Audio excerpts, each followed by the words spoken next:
Well, that's not good. I'm facing the wrong way. All right, hold on. We're almost there now. Okie dokie. Come to daddy. Oh, no. No. Oh, boy. Oh, well. Boop. And. Boop. Oh, my gosh. What a mess.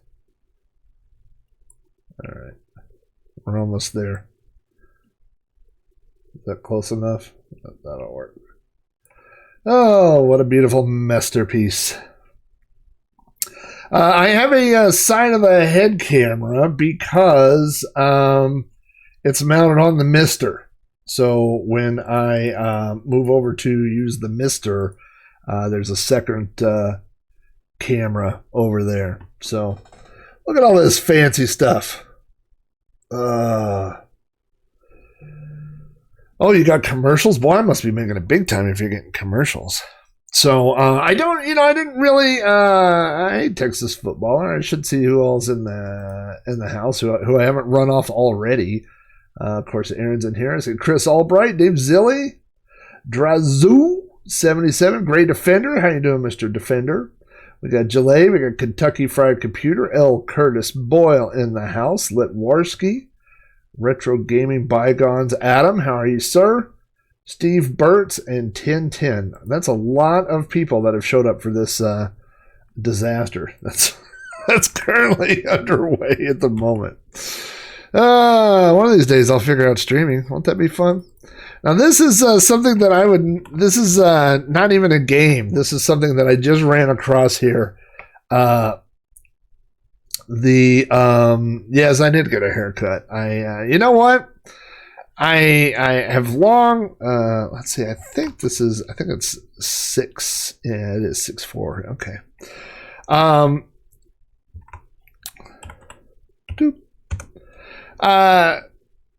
I've had this long-going thing right now with, for many, many years with the lady that cuts my hair. She's a Asian woman. She runs a independent hair cutting salon. I've talked about her many times on many blog posts over the years.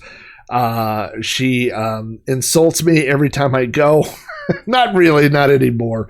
Now it's more of a playful thing, but she it kind of started. I told her one time that we had gone on a cruise, and she said, "Oh yeah, that's what you Americans call vacation. You just go get on a boat and eat for a week." And I'm like, "Oh well, that doesn't seem very nice." And it kind of went on. There was a time where I didn't get my haircut for a while, and then I went in. She goes, "Oh, Mr. Shaggy Dog," and so we just kind of had this relationship. But here's the thing: is that she was located in this shopping center in the middle of nowhere, and haircuts were $10, and everybody else was $15.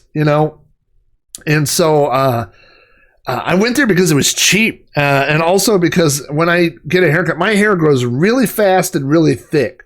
So when I get a haircut, people go, "Oh, what do you want?" I go, "I don't care," because it will grow out in 2 weeks. And I'm really one of those people that should probably be getting a haircut like once a month or something, but I don't. I get one like every 3 months because I'm cheap. And so anyway, the whole point of the story is that she moved to a much more popular area, which is fine.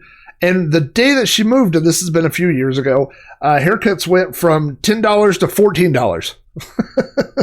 Oh, by the way, Natus Kalpus, which by the way is a professional skateboarder. There's no way he wrote this. Release presents 6045 BBS, created by Plus Headquarters. There's their phone number, and mods by Jack Flack, which means that you'd beg to pay for a haircut, silly. Mods by Jack Flack, which means I must have went in and modified this at some point. Let's set the time, and I think this is 24-hour time. So local time here is 8. Hey, Chris Albright. Wow, thank you for the subscription, man. No, I did not break this. But I'm sure I used a sector editor or something to put my name on it. Let's see. It's 8 o'clock here. So in 24-hour time, that would be 2018. Today is Wednesday. It is September. And it is the 8th. So anyway, long story short, she raised her prices to $14. Now, I got to go past a lot of other haircutting places to get to where she is now. She's 20 miles away from me. So I go past Supercuts and I go past all these other haircut places and get to her. And then she said, like about a year ago, she said, oh, now there's a $3 charge if you use a credit card. So now it's $17 plus a $3 tip. So that's $20. Or if I just give her cash, it's like, well, I was going to pay $20 anyway, so I just give her $20. So anyway, long story short, I went and I gave her a $20, and then I always wait for her to give me the change, and then I give her the tip. And then she goes, no, haircuts are $20 now. And I'm like, really? So the only reason I went, not because she gave a good haircut, but because it was cheap. But now, I mean, literally, when I go out of my neighborhood, there's a place, I think it's called Great Clips, that recently opened. Haircuts are like $15. And then I hang a right and I go past Supercuts, and then I go by, like all these haircutting places. There's a lot of haircutting places over the next 20 miles to get to this lady, who is now the most expensive haircut place that's on my list. So I got a feeling the relationship's over. I hate it, but I don't know. And you know what's $5? What is that? Like less than a combo meal at Taco Bell? I mean, I could just go. Your barber's at $10. God, see, I gotta find. You know, this all started because I used I used to have these two guys that were both retired from the Navy that had a haircutting place called Headhunters, and it was like an old school barber shop. You would go in, you'd be like, "Here's what I want," and they go, "I don't care." Then they would just cut your hair, you know. But now, well, one of the guys passed away and the other guy closed down the shop. And so that's what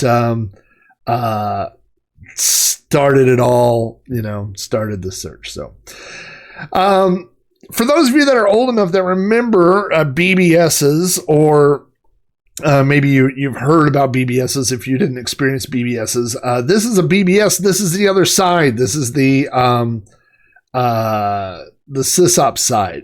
So when you loaded your BBS software, this is what you got. This is old enough so you could set one of the defaults there. You can see is to set a 300 baud restriction so that only people with 300 baud could only call from 6 p.m. to midnight, right? And you can see some of the commands here. But one of them is test BBS, which we'll do here in a second. You can read your BBS log, which I just tried to log on with my account right before I started all this. Let's see what this shows here. Yeah, nothing. Nope. And let's look at the user log here. Oh, no, that's list users. I already know what my user. So I set up many BBSs. But I never... Well, on the Commodore, but I never ran one. Because for a long time, we only had one phone line. And even when I had two phone lines, I had to share it with my sister. And so basically, but my buddy Jeff had his own phone line. And so what my whole plan was I would set up these BBSs and then try to talk Jeff into running it on his computer on his phone line at his house. So I would tell him, hey, I'll do all the work. And then you just use all your, tie up your computer 24/7. There's no multitasking back then. So if you're running a BBS, I mean, your computer, your Commodore looked like this 24/7 while you're waiting for people to call. So Jeff's first alias was Kamikaze, which he spelled differently than the word kamikaze. He ended it with Z-I-E. So we're going to, and I had him as the sysop of this. So we're going to test the BBS. So this was a BBS that I set up all the graphics and everything for, and I would do this.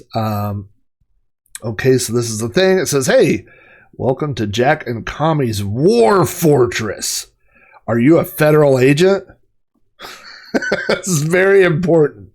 You always want to ask people if they were a federal agent, because there was some rumor that they had to tell you the truth, or it would be entrapment and they couldn't bust you.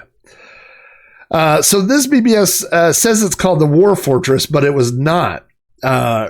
I set this whole thing up, and as you will see, as this graphic pull comes up, it was the Fortress of Solitude. Dun, dun, dun. So there is Superman's hideout there, the Fortress of Solitude. And the sysops were Igor and Lurch.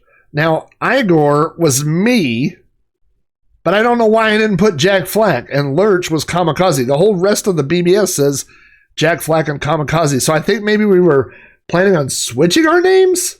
I don't know. But we're going to log in as a new user. So does anybody in the chat want to be the new user? I'm just going to pick somebody. You know what? Aaron's been helping me out. I'm going to put Aaron in here. Your name, Aaron. Voice phone number. Aaron, you don't have to give me your voice phone number. I'm just going to put something. All right. Is that the truth? Yes or no? Yes. Why would we lie? Why would we lie?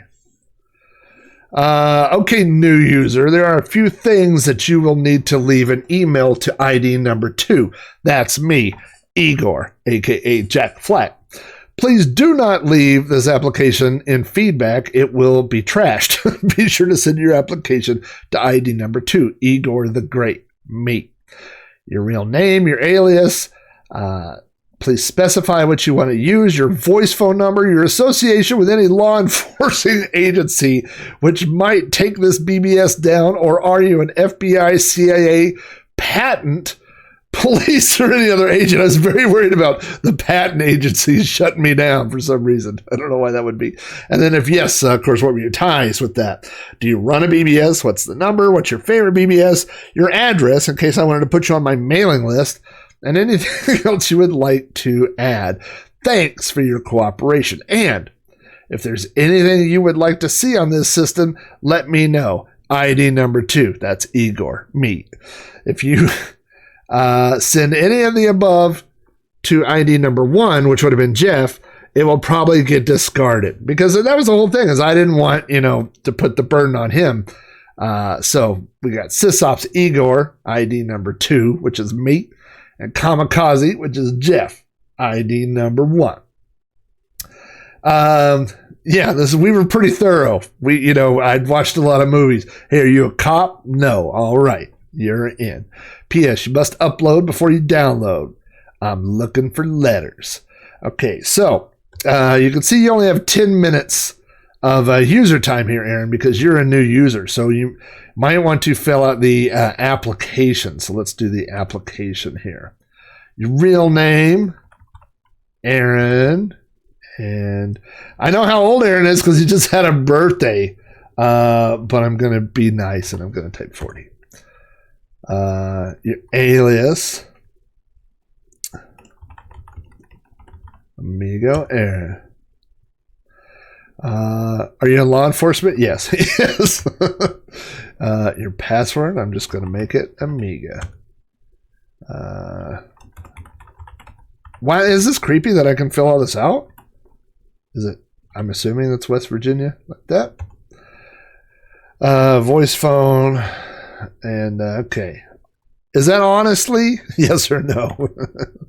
And then it saves our little account. So there we go. It saved your information, and then I'm sure if we list later on, we look at the users, you'll be in there. There's not much else you could do. You can upload. You can check. Let's check your status. Does it show the password? Your access is nothing, blah, blah, blah. Okay, that's good. All right. Well, there's not much else you can do here, so we're going to log you off. Cutting out already? Yeah. Do you want to leave a letter to Kami? No. Then we should get some cool, I don't know what this is going to show. Leaving so soon? Well, okay, but be sure to call back within 3 weeks or we will assume that you are a vegetable, a leech, and otherwise a dirty scum. So please, for your reputation, call back within 3 weeks, okay? Well, be sure to tell your friends about War Fortress, which, by the way, was Fortress of Solitude a few minutes ago. There's Jeff's old phone number. Don't call it. Jeff doesn't have it anymore. And notice it says 10 p.m. to 10 a.m. Yeah, this is 300 baud, Curtis. So, yeah, so that would be the idea, is that he would put the BBS up at night and run it overnight, and then in the morning turn it off. So now what we're going to do is test the BBS. But I'm going to log in as Jeff. So, BBS with hours were the worst. I wonder what happens if you say yes, that you're a Fed here. I wonder if it just hangs up on you. Yeah, so, that was the only way that we thought we could do it. By the way, this BBS never went online. This was just some dopey thing that I set up. And so I did this over and over. I would set up BBSs. I mean, this is really old school ASCII graphics. This is before, even the fancy PET ASCII Commodore graphics, Kamikaze. It's about time, user. What's your password? And I know just password because I looked it up in the user file earlier. I'm sorry, that's not a valid name. Ha ha ha. Boy, was I a funny 12-year-old. Look at me. Listen up, user. We have one drive, so don't waste space. Igor and Lurch. You have 8 calls left. Last dude was Aaron. He left at 8:27. Okay, so now we can look and we see a few more things. There's a BBS list. Yeah, other people picking up the phone line. I had so for my birthday, I think when I was around 12. Oh gosh, no. Let's see. I got my Commodore when I was 12. So probably when I was 13, maybe I got my own phone line, but I had to split it with my sister. We both had jacks, and so we got to a point where we had to alternate each hour. Like I got it for an hour, she got it for an hour. And then of course she would randomly pick up the phone and mess up my downloads. Here are the numbers of my favorite BBSs. Highlander BBS, I don't remember. Frankenstein, I do remember, and that was the BBS where it was like a castle, and so that's where I got the name Igor. So that's why we were switching to Igor and Lurch. Money Tree. LORS was Land of the Rising Sun. I went to that guy's house and traded discs one time. Changa's Domain. I vaguely remember Changa. FBI. Corridor. The Boss BBS, if you know Jack Flack lore, and if you've read my book Commodore, and there's also a You Don't Know Flack episode about the Boss BBS. The Boss BBS was the guy that got busted and went to jail for abusing credit cards and calling cards, and I was his co-sysop, so it's very sketchy and scary time. And then Worldwide BBS, the sysop's name was Elroy Jetson, and that was the boss's brother. Yeah, that's right. He sold me my 1200 baud modem. Lone Ranger, Max Place, Sanctuary, Alternative, misspelled. Bendon Ware. That's funny. Doctor's Office, and George's Den. George's Den was a public domain only BBS, and I remember calling that like once, and then I don't know why I would put that on my favorites. Now we got to go. Let's go to the hardware listing. So these are all just text files that it would stream. You would type them up in advance, and just by pressing different letters, it would show off these text files. Information. This BBS is made from the following: a 1200 baud modem, a Commodore 64, 2 awesome sysops, one of which is Igor the Great, me. one 1541 disk drive, one MPS 803 dot matrix printer. So this is very, very early. That's Jeff's printer. Well, that's about it. Leave feedback if you have any complaints. Jack Flack and Kamikaze. Notice it doesn't say Igor and Lurch. Because Jeff very early on got an MSD dual disk drive. And so he had that really early on. So I'm surprised it doesn't even have that listed there. There's room left, which show you how much space is left on the disk. Library lists. I don't know what that is. Oh, the guy who played Lurch grew up in Lurch Fest. I would go to that. Steve Burt says, my dad used to drop me off at copy parties, but in hindsight, he probably should have stayed. Some of those people were certainly sketchy. Steve, I had the exact same experience. I remember, all right, I'm looking at this. Hold on. Libraries. I have 3 libraries. The first one was my first and contains relatively old programs like Beachhead 2 and the such. It is 18 blocks. The second is a very small file and is only 3 blocks. The third file consists of new stuff to brand new stuff. Example, The Gauntlet, and Mobius. Note, this library is Igor's. That's right. Lurch doesn't have all the programs that I do. What a jerk I was. But I have all that he does. In other words, I have more than he does, so mine is listed. Leave feedback if interested. All my games are originals. Sure. And then it says I can select 1 through 20, so I guess I could pick the 3 libraries, 1, 2, or 3. So 3 is very new. So we'll look at 3 here. I went to a copy fest one time, and my mom dropped me off, and it was all guys that were in their like mid-20s, and I was 13. And one of them had just got a stun gun, and he goes, hey, watch this. And he put this fork on his oven, like on the grill, and was shocking it. And the fork would go like that. And I was like, I am going to die. I was terrified. I was just so worried that they were going to get me, you know. This is brand new games. Public domain games. That's a big list. Where's My Bones? Night Driver, Omega Race, Space Invaders. This is cutting edge. Cubert, Archon, Pit Stop 2, Beachhead. I just said that the first one was really old stuff like Beachhead 2, and now I'm listing Beachhead. 10th Frame Bowling, Leaderboard Golf, Paperboy, and Paperboy Docs. You got to have that, or how are you going to know how to do that? So Texas Footballer, I did the same thing in the 90s. This will be a reference that probably a few of you will get, but the world headquarters of Razer, their BBS world headquarters, Street Spiders, moved to Oklahoma, and I believe it was because the guy who ran it was in the military and he got transferred to the military base here. So basically,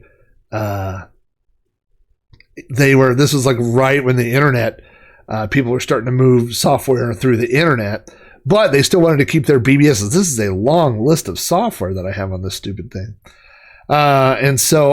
Anyway, long story short, they were looking for people that would download the stuff off FTP sites and then upload it to the Razer headquarters. So I did that for a long time. But the best part about that was, hey, look at that. There's, where did I see? Frankie Goes to Hollywood, Miner 2049er, 1670 War Dialer, list of 1-800 numbers, beige box, black box. This is good stuff. Boy, I was a little jerky kid. All right, let's go back to the main menu here. Is that right? Is that A for abort? It tells me there. I had a lot of copies of Gauntlet and The Gauntlet. That's what I did that for a long time, was go to and so I set up my own BBS, and so I would go to Razer's FTP sites for members, and I would get all the brand new releases, and then I'd put them on my board first. Then I would call the Razor board and then put them up there. So then I put 0 day Razor wares. It was a good time. All right, here's my user list. Let's see. We should be up to 3 now. Oh, Aaron's not validated. Well, that stinks. I got to remember these letters. How much room is left?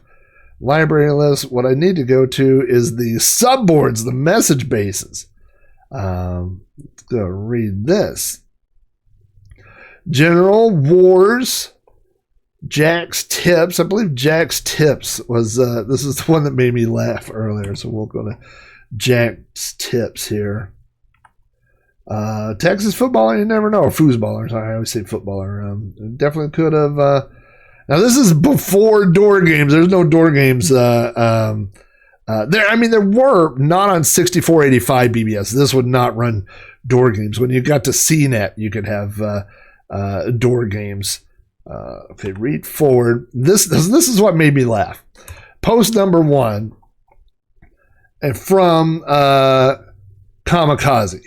Okay, it says, "Okay, guys, this sub is for all you hackers to share info. I only have a few rules for you to follow while on this sub. That all info be valid, that the info read here will not be traced back to this BBS when and if tried. Thanks a lot. And start those messages flying. By the way, you can also post numbers on this board, not local BBSs, but like 1-800-GET-COKE. Also 1-800-BBSs and or long-distance BBSs. I don't want this sub to be a BBS number listing only, so start posting that info." Now, when I read this, I go, there's no way Jeff wrote this, because it sounds like a little snotty kid, which is how I wrote. And so I'm just laughing that it says from Kamikaze when this is obviously something I wrote. And so anyway, then I read the second post here. And also from Kamikaze, and it says, sorry about this. This message and the previous message were written by Jack Flack, not Kamikaze, which I knew the minute I wrote it or read it. When I loaded up the system, I posted under the sysop's name, which is Kamikaze, since it runs at his house, not mine. Sorry about the mix-up. P.S. I am the sub-op for the 3 and 4 subboards. Kamikaze is on the 5 and 6, and we both are on the 1 and 2. Hack 'em. Is that a thing people say? Hack 'em, Kamikaze, and Jack Flack. Well, at least I put his name first, which was nice of me. Oh, yeah, it's going to be tough. It's going to be tough to get Aaron to be a return caller, I'm afraid.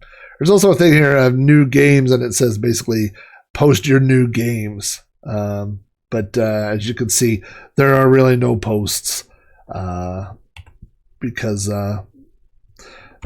never put the PBS up. Letter to Kamikaze? No. So there you go. That is so 6485 was a BBS program.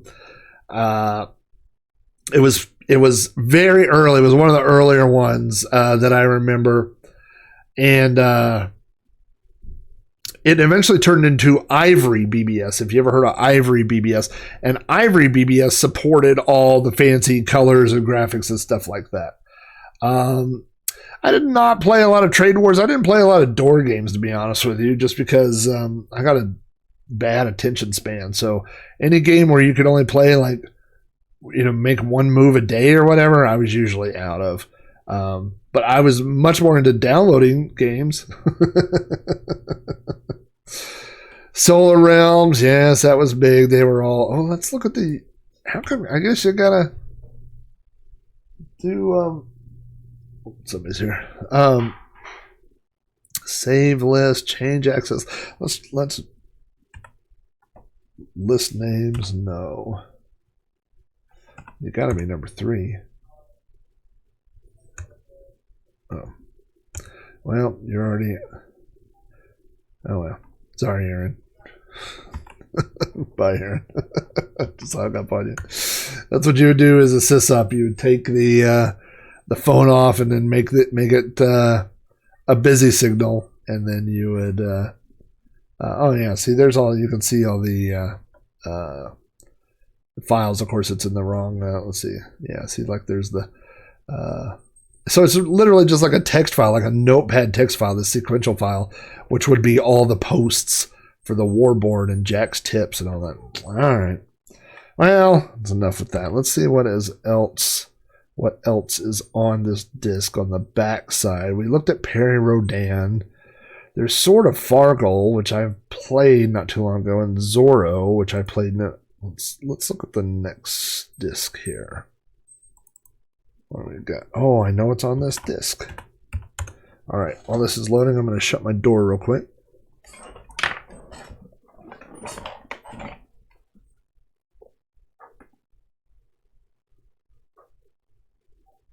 Everybody good?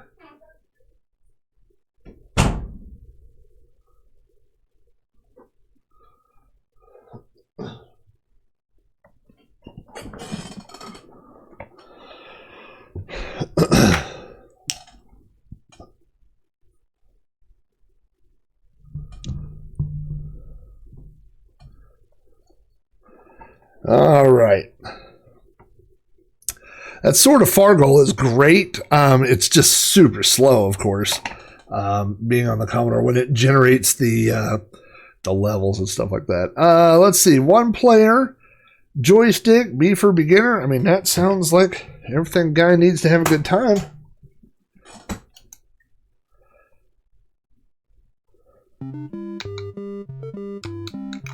Oh no, I'm in the wrong joystick port.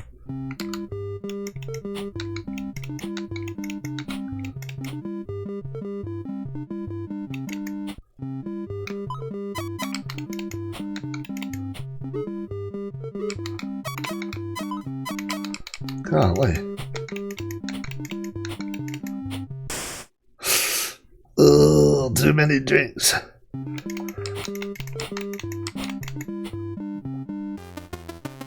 That's how you do that.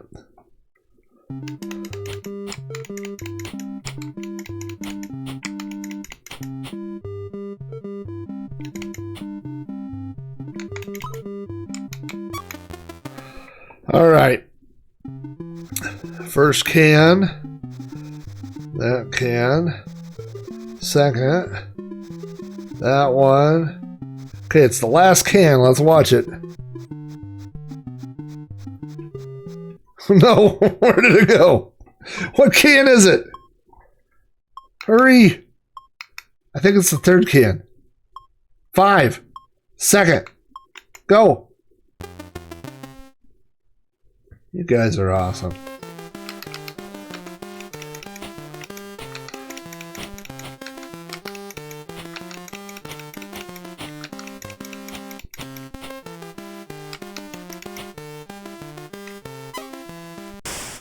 Oh, whoops.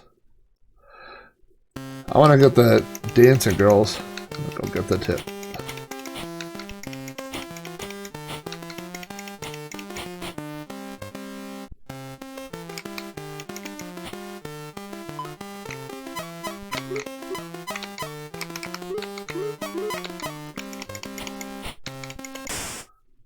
I'm so bad at this game.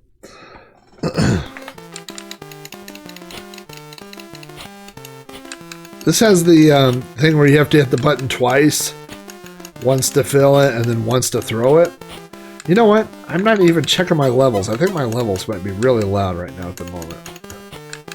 So give me just a second. Alright. Is it really loud?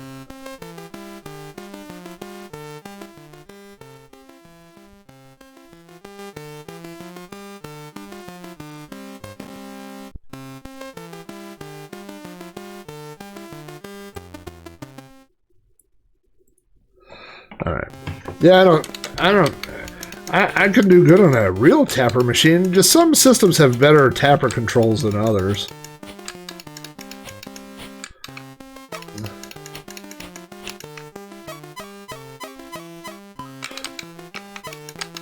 I tried to grab it. Oh.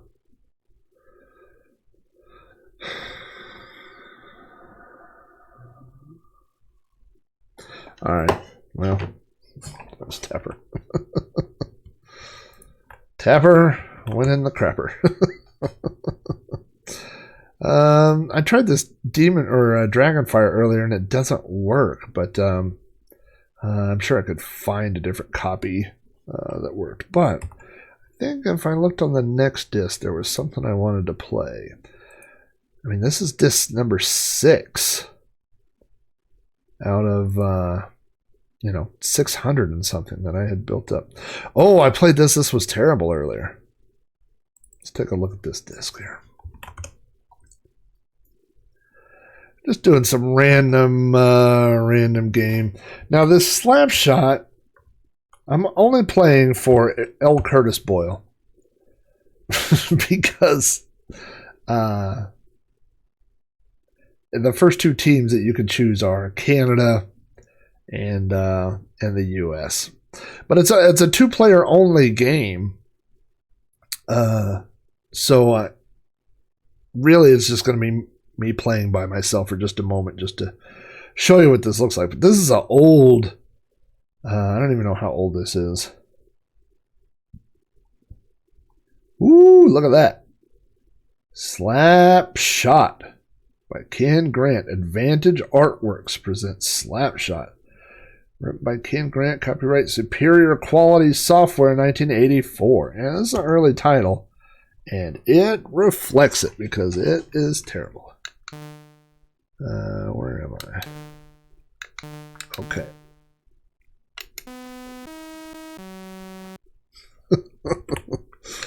I'm going to be the U.S. All right. So I'm on the right, I believe. That's me. And I'm just going to... Oh, I got it. No, get away from me. So the thing is, the computer keeps stealing the puck, and then it immediately turns the controls over to the human player, which there's not one right now. So look at this. Welcome to the world's longest ice rink. We're almost there. Oh, I missed. That was stupid. Somebody go get that puck. All right, this is. I don't like playing bad games on the Commodore because I don't want people to think, oh, I just hit that dude. Sorry, dude. I missed it again. I'm too low. I'm adding perspective where there shouldn't be any. All right, let's do it again. Oh, I missed it again. I'm just gonna go put it in the net. I'm glad there's nobody else trying to get the puck over here.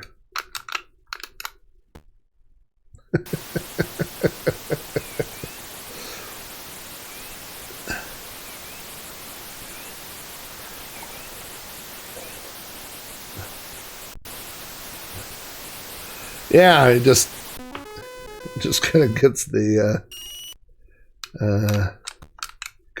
puck and then just stands there. Watch this. Oh, it doesn't even go all the way. You have to do like 3 shots because it's so far away. Yay!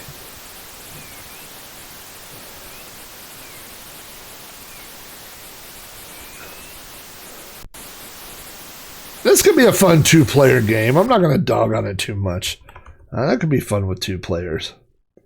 Warriors of Fate. I see you guys talking about. Yeah, that is a Capcom style game. I don't know what this is. Actually, I think I do know what this is. Hang on.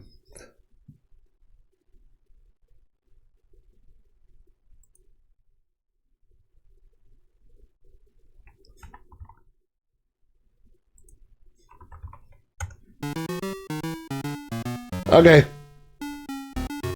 It's not bad.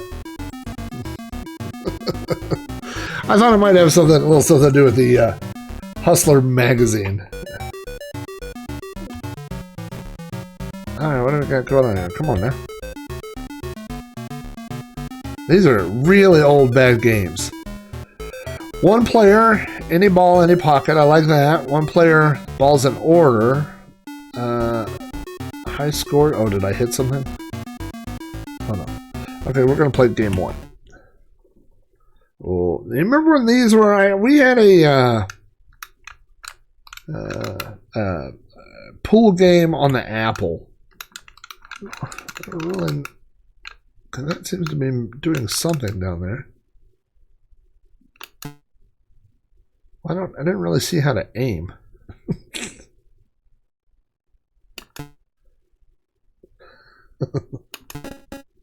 Oh, am I supposed to wait till it gets to the end? Yeah, that's makes it a little harder. But am I just repeatedly shooting to the left over and over? Yeah, I am. Let's try this. I just don't see. Whoa. Hey, I made one.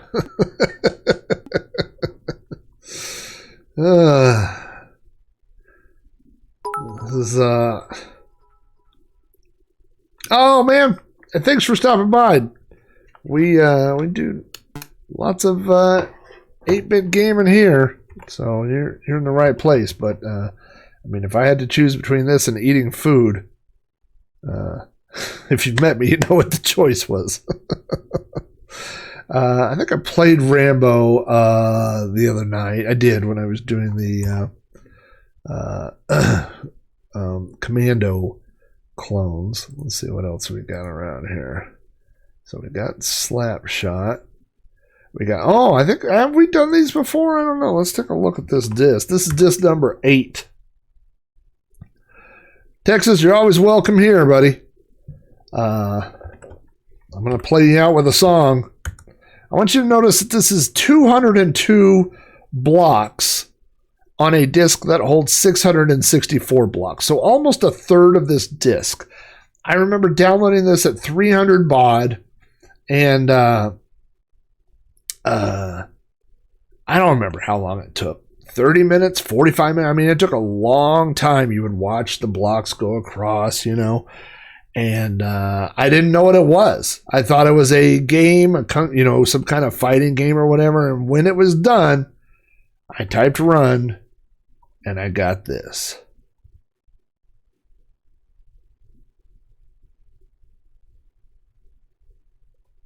It's not doing anything in the emulator. Wonder if you need a real sound chip or something to play this. Well, that's anticlimactic. It's supposed to be digitized music. Let's see. If I go to 64, I'm going to try to change SID chips. I don't know if I can do this on the fly.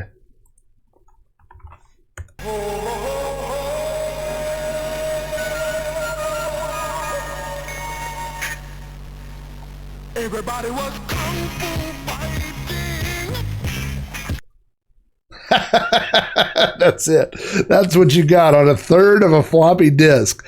And I would load that up and run it over and over and over. And this is probably going to be strikes on YouTube. I didn't even think about that, but oh well.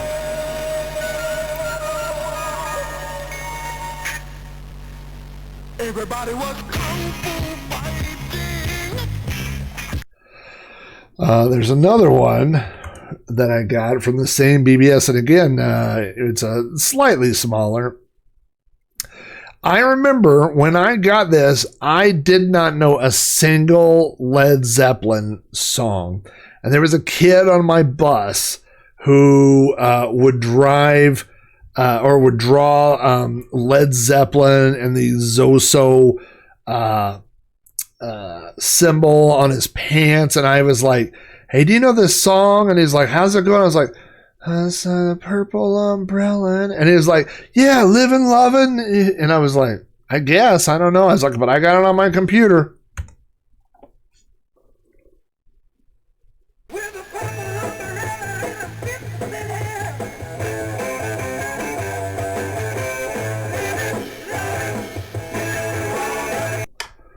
There you go. We'll give it one more spin.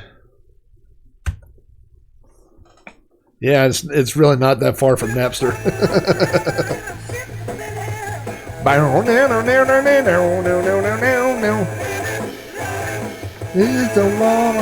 Oh man, that brings back. Like I remember, you know, this is true. Oops. I might need to reset for doing that. We'll see. When I downloaded that, I called my dad in, and so my dad had moved from the TRS-80 model. Oh yeah, I didn't think that was going to work. Oh, all right. He'd had the TRS-80 Model 3 and then moved to the Apple II. And, our Apple II had an internal speaker and it did a lot of squeaking and squawking and stuff like that. And, oh no. I don't know if I'll be. Yeah, usually I can't guess where it's at. All right. You know what I'm going to do? Just because I wanted to play that. And I'm going to pull it up from a different archive here real quick. With a purple umbrella in a big city. I was like, I think that's what he's saying. I don't know, man. But,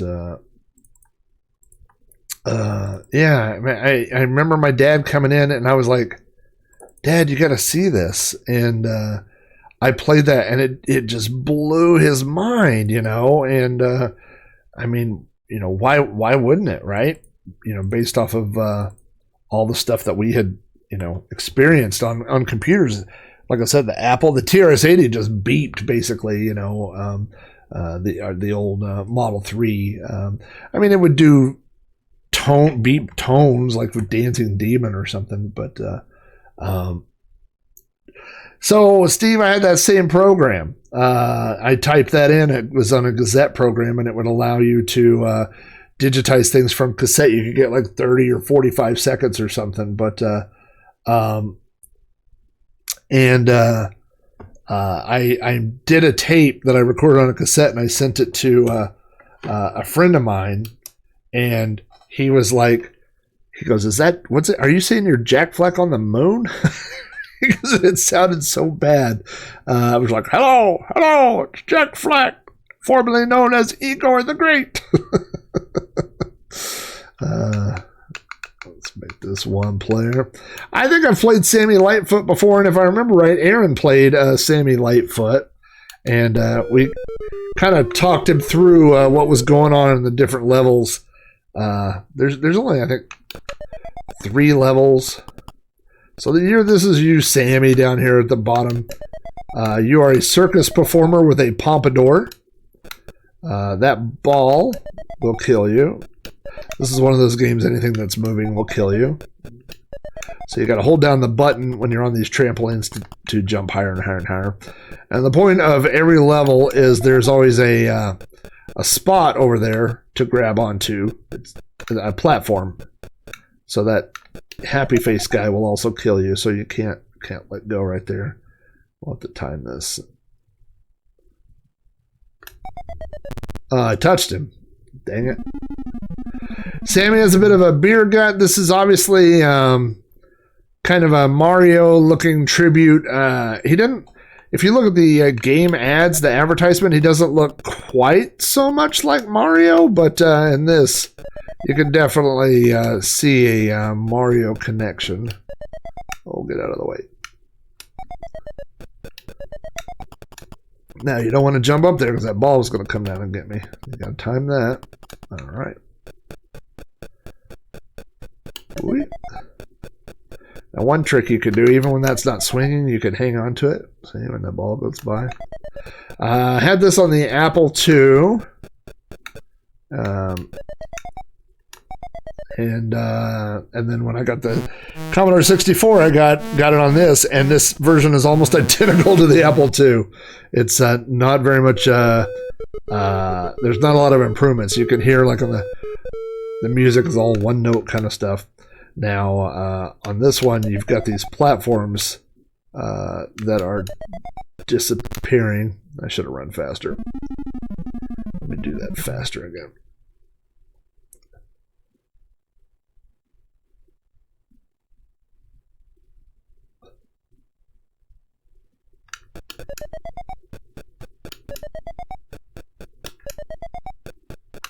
Now we could kind of stand right here in between those.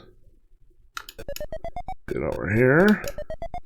Press the button and these will go up. Now we got to work our way back over. And you got to do that by jumping on these, which is pretty easy to do. Oh, I wasn't paying attention. All right, we're almost there, Sammy. Oh, that might have been too far. Nope. And then the third part of this. Oh, no. Are you kidding me? Sammy. Went blammy.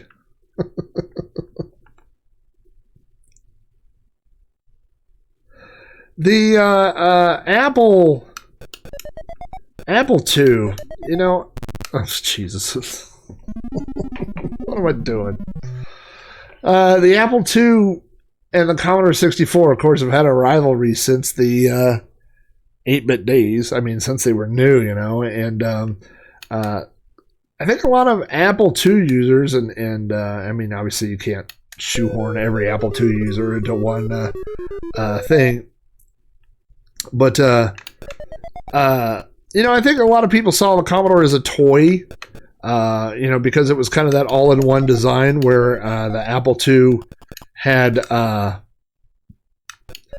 you know, it had cards that could be added, and you could pop the case off, and you could do different things. So I think a lot of people saw the Apple as more of a serious computer and more of a tinkerer's kind of computer than the Commodore 64. But I mean, for me, especially as a kid,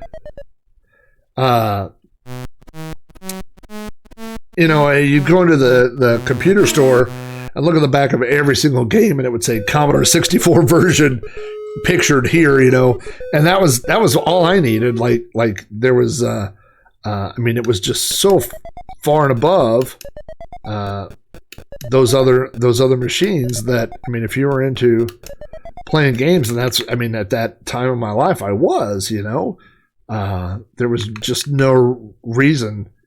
I mean, for me, why would you want an inferior version of a game, you know? I know I didn't.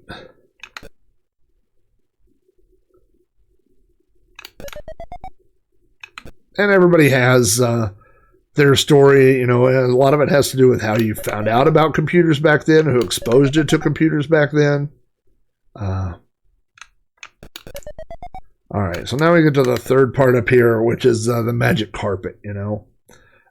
So we get on the magic carpet here, and you have to run. So if you don't run, see, you'd fall off the back here. The first one is a very simple pattern where you just run over. There we go.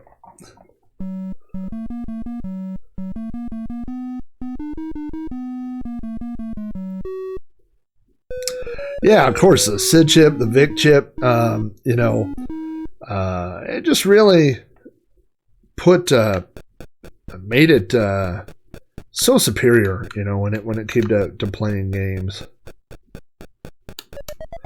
All right, now this is the only hard part here, is that there's a lot of waiting to get these things to kind of line up, and you have to watch your bonus down there at the bottom. All right, so let's get these. All right. Oh, jeez. I waited too long.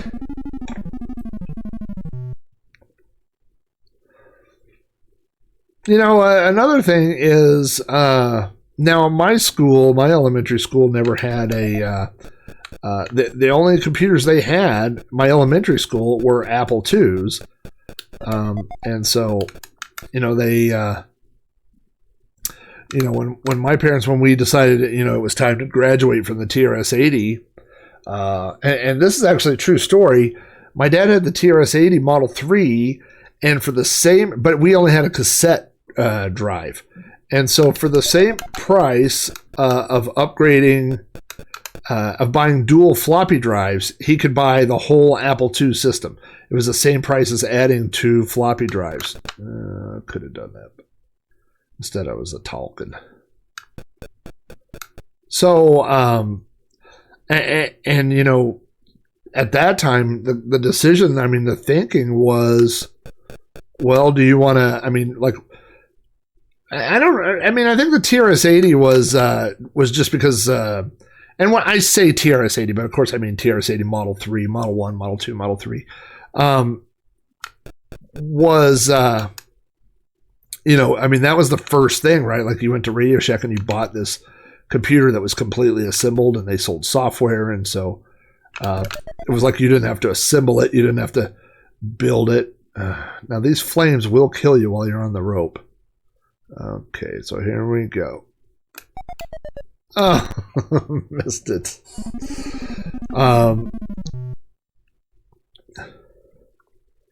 So, you know, for us to get the Apple II, so it's also kind of hard because these things came about at different times, you know. So you wouldn't say like, well, would you buy an Apple II versus a Commodore versus a whatever? You go, well, Apple II was all we had. Like they didn't have Commodore 64s, and that was a year or two later. Or you know, why wouldn't you get a PC? Well, PC Junior was a year later. You know, so all these things didn't line up exactly quite as neat as they do, like when you tell history, you know. So yeah, almost did that last time.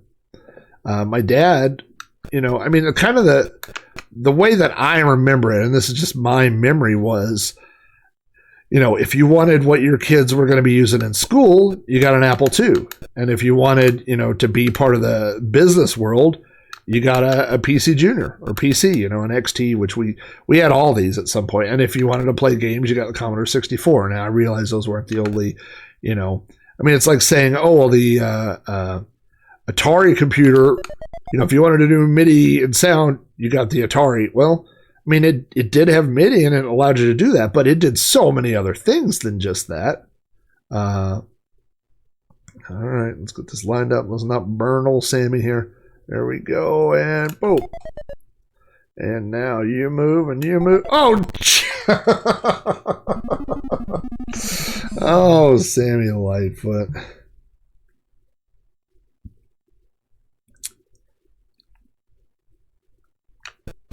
All right, we're almost out of men, Sammy. It's now or never.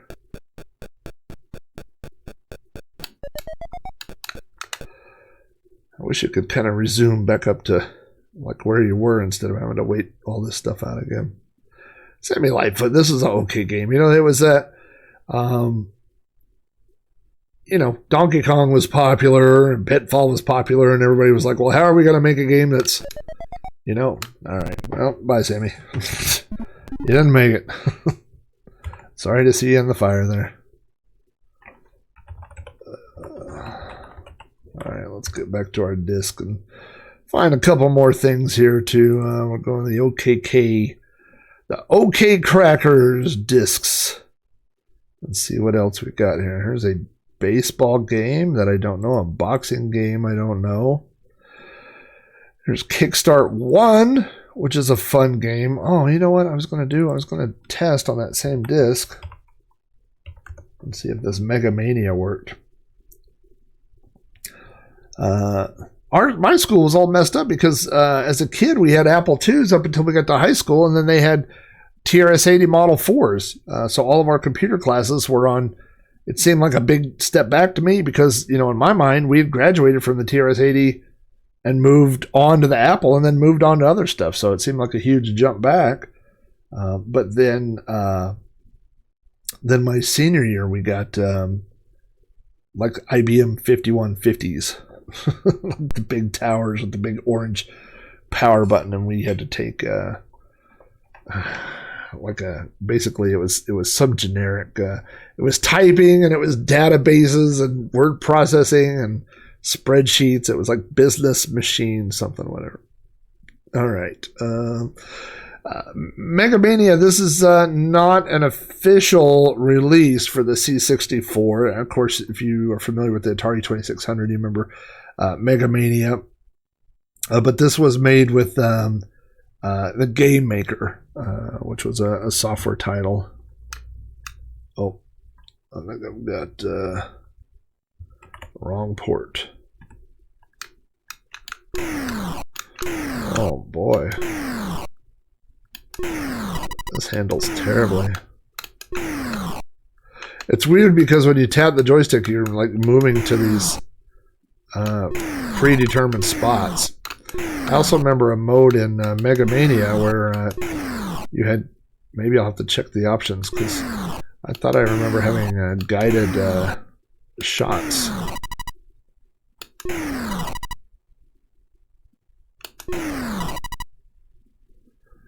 Just gotta get your timing down a little bit.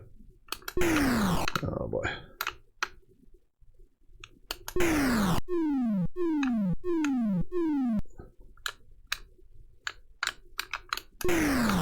I had a cousin who had this game on the. Oh boy, you're gonna get it in the face. Watch out, Flat.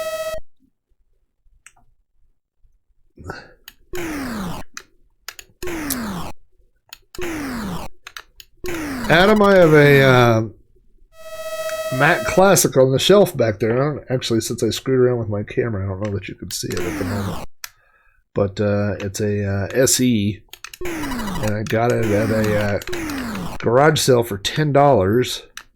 And I was like, you know what? It'll look good on a shelf. And I plugged it in, and it fires up. It's got a hard drive. It has Dark Castle and Tetris and a couple other games installed.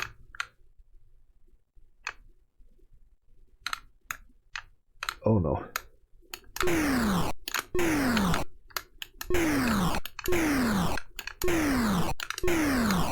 Yeah, this definitely has a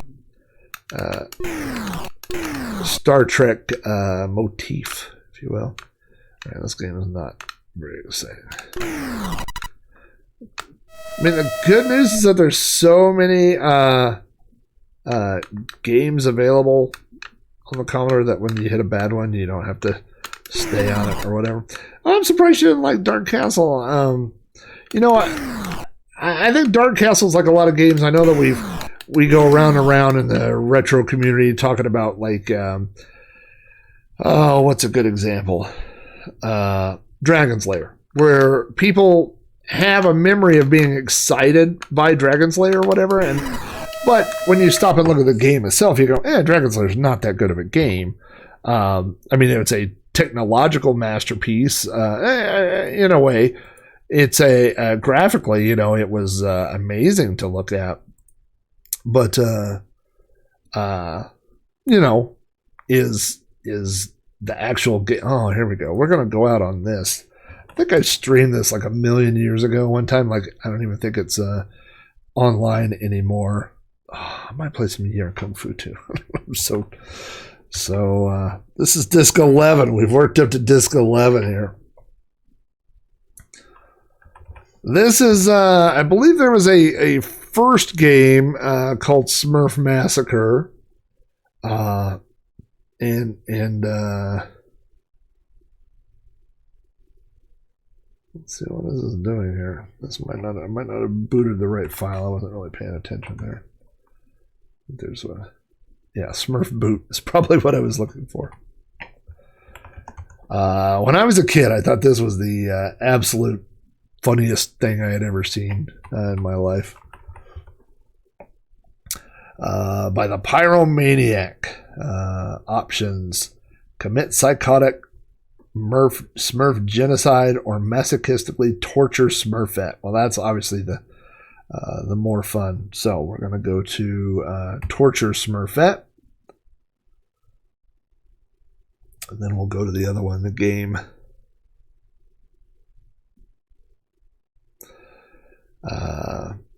So yeah, I think a lot of games, when you look back at stuff, you have fun memories of playing them with your friends.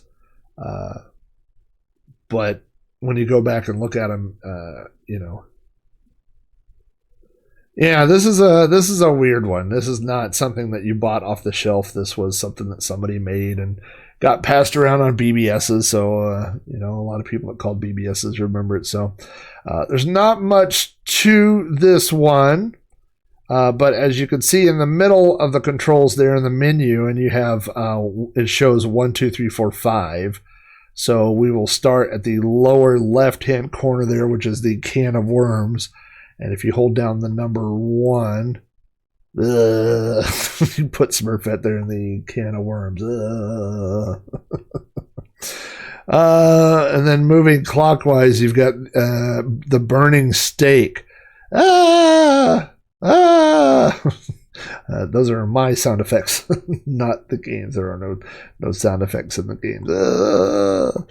And next, the boiling oil. Somebody really hated Smurfs to make this, the boiling oil. Then we have Commie Bob, which if you have children, you might cover their eyes, but I believe Commie Bob and Smurfette in the cage don't get along too well. Oh boy, well he's just wringing her neck. Let's say he's wringing her neck. Then finally, we have the electroshock, the electric chair for poor Smurfette. Oh boy, shocked old Smurfette. So there you go. This is to torture a Smurf. We could go to the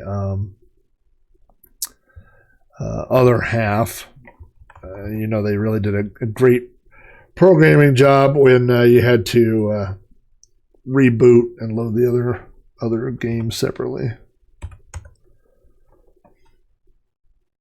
We are going to commit Smurf genocide with a big weapon. Smurfs, I think, were people liked them, and then all of a sudden people didn't like them. I think they were fun to make fun of, to torture, to draw them in inappropriate ways. Smurf Massacre. And this is Smurf Massacre 2. Yeah, this would be a tough one to put on the old resume. And then he's like, would you like to see it? I got this disc. If you want to see what I did here. So we are the soldier down there at the bottom right. And we've got this slow-moving crosshairs here, I guess. And so we can hit weapon 1, which is a machine gun. Of course, when you shoot, they kind of scatter. It makes it hard to keep getting them. And then once you get them all, more come out. And I think you're trying to get to 99 or 100 or something like that. And then something else happens. Come on, hold still. Yeah, then more Smurfs come out. So number 2 is the old mortar. They kind of scatter, and this thing comes down. See, it's going up there. You got detention for using Smurf. That's what they were supposed to do. You're like, oh, we're having a Smurfing good time. All right, number 3 is this tank. Well, it's kind of like a more heavy-duty tank gun, I guess. And then when you get tired of playing, number 4 is the atomic bomb. And there you go. You blow them all up, and then it says if you'd like to play more, you gotta go reboot. All right, we're gonna wrap it up, but wrapping up sounds like I'm almost done. I'm not done because we're gonna be playing this for a few minutes, but we're gonna play some Yar Kung Fu. What great discs! What great,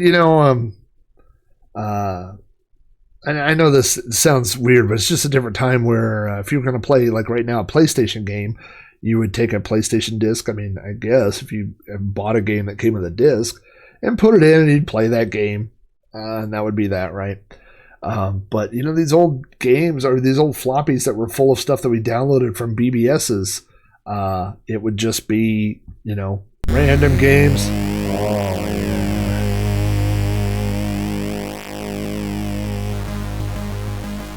All right, hang on for just a second. Okay.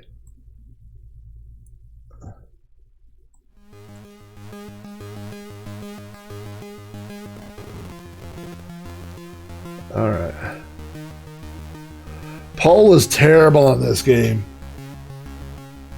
And it's bad in the arcade, but he's worse on this.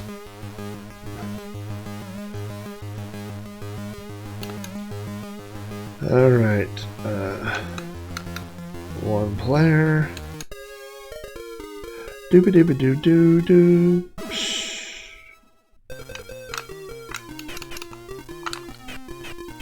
This is the trick on the Commodore 64 that you can just hold the button and up. And keep rapid firing that, but obviously it doesn't work in the arcade game. In the arcade game, you do a lot of this.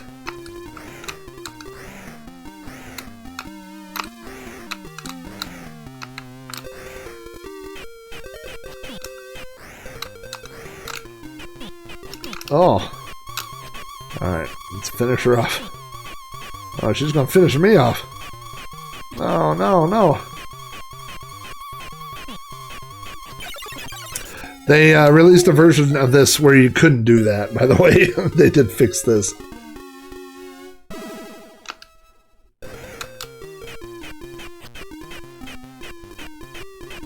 We're gonna get up to pole. I'm literally just holding the joystick in one direction with the button down. This is not very challenging if you play that way. Nuncha.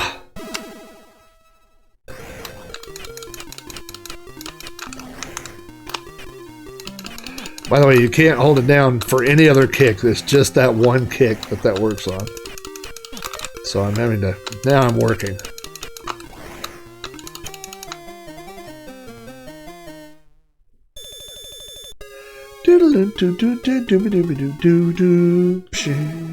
See if what we can do about pole.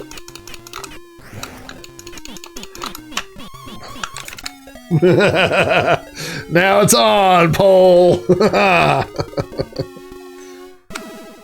Oh boy. No, watch out. No, no, no, no, get out, get out. You can't even move. Oh man.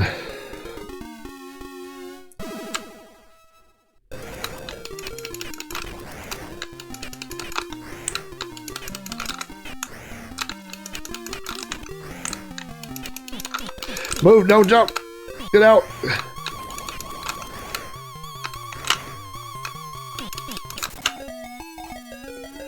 Can he beat pole? Signs point to no, but we'll see.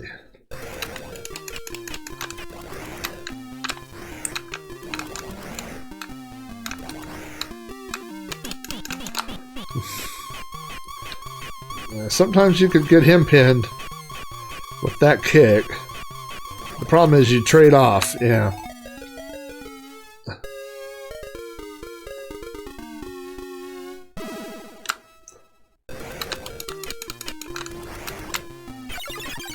Now I got an extra man. No, don't get caught over there.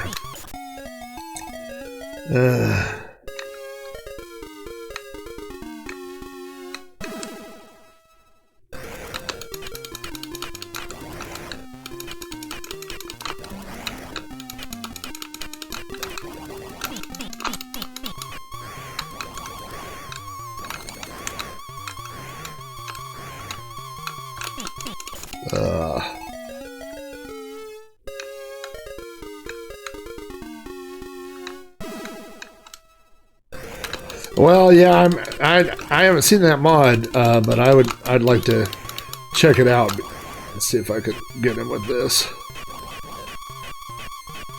There's no chance because I keep going over to the corner. Yeah, once you get to the corner.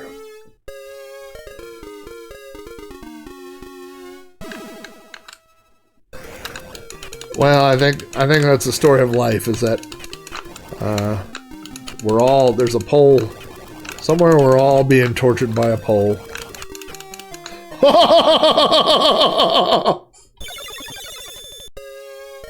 Perfect! Alright, so now we gotta watch. So chain throws this chain. The problem is if he gets too far away, he starts throwing that chain. But you can pin him in the corner.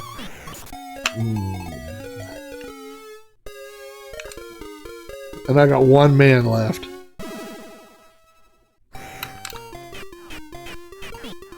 No. Okay, let's just stay with the plan here.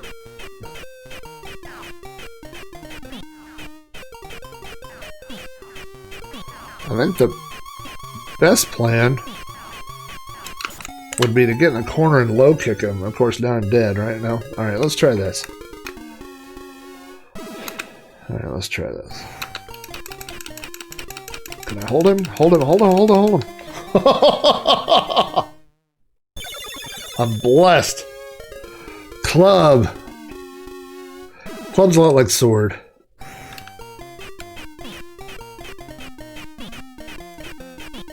He's kind of a stick and move guy, so...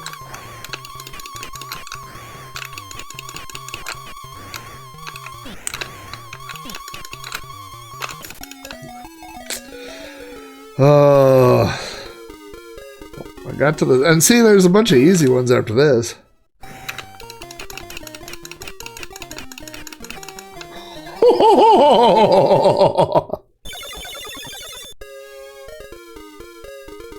Alright, so Fan, you can usually beat her with this.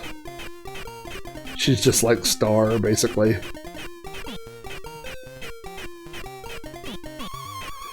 Why don't I keep doing this move when it's easier to just low kick him to death? I should just low kick him. Oh, that was close. Would you like some chicken? Would you like some chicken? Sword is tough.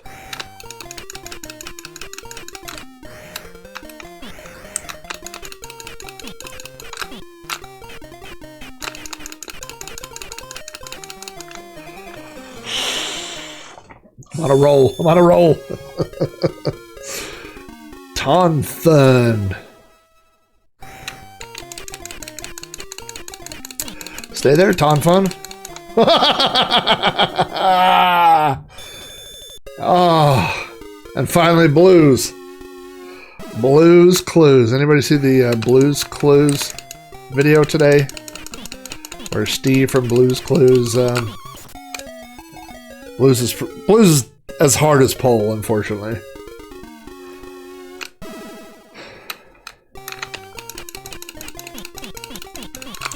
Come on. I'm just kind of twitching there. Alright, let's try this. I don't have faith in this technique on this guy. Yeah. Low kick, maybe? One man left.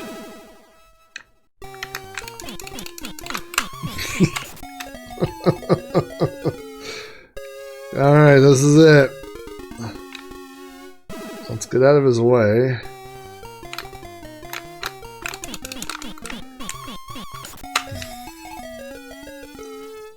Well, I ate his foot, unfortunately. It bypassed the mouth and went directly into the belly.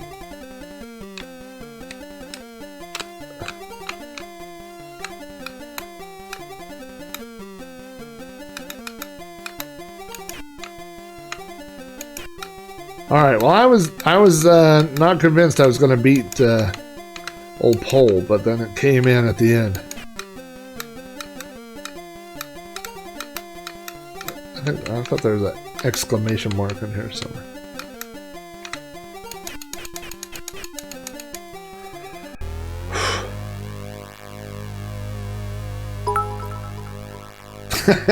Chris, I will say, this is the first amount of bits I ever feel like I earned. So thank you. Thank all you guys for dropping in tonight. Let's see. We'll take a look and see who's made it to the end. Boy, that's some crazy hair. I went swimming earlier and it's still a little crazy.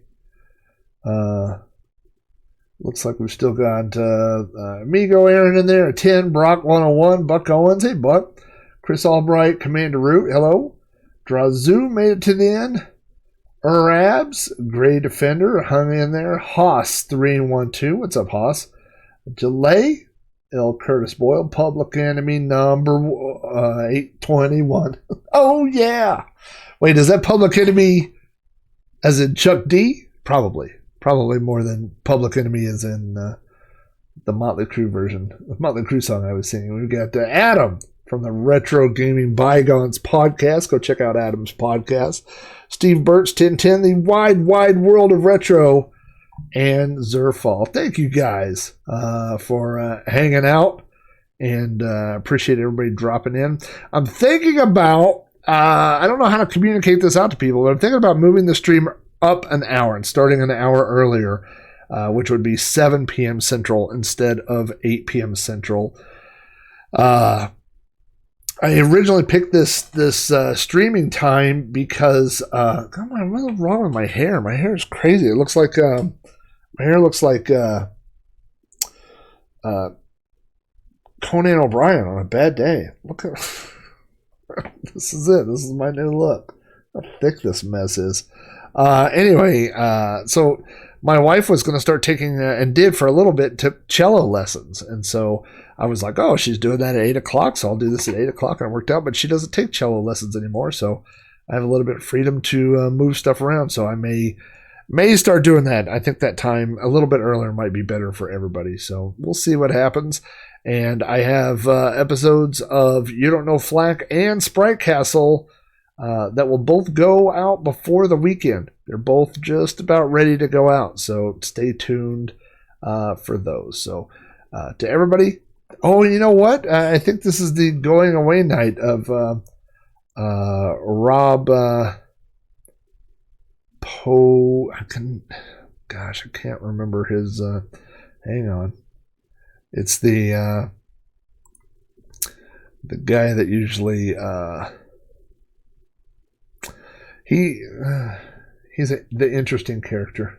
He's not for everybody, and he's definitely R-rated. So if you don't want to see, but he does play retro games, but he's definitely R-rated. So if you got kids in the house, you probably won't want to stay on for this raid. But if you do want to, hang on, we'll go check out Rob's show. Thank you, Steve. So we'll do that. Thanks everybody for hanging in, and I will see you guys all later this week. All right.